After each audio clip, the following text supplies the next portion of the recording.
ابوالفضل خدا خیلی رحممون کرد. یا ابوالفضل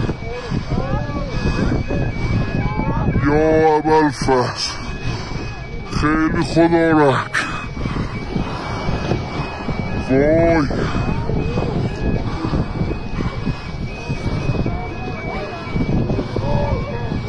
هواپیمامون با مصیبت واقعا دیگه فقط امام رضا. وای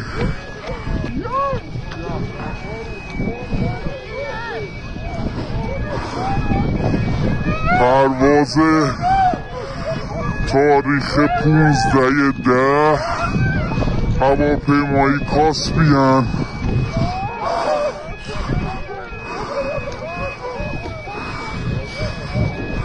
واقعا خدا رحممون کرد و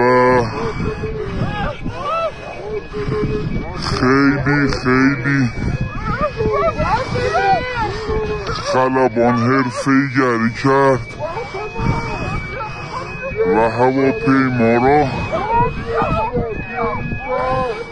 زد به زمین.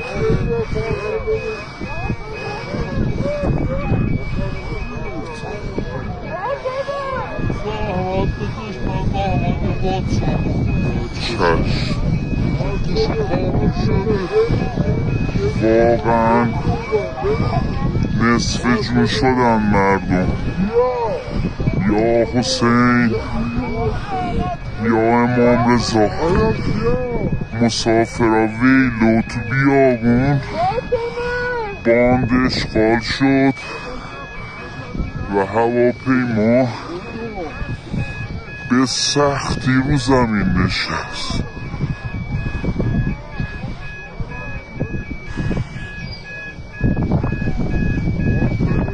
تموم الارمای هواپیما روشن شد و فقط حضرت زهرا عنایتی کرد به ما. یا حسین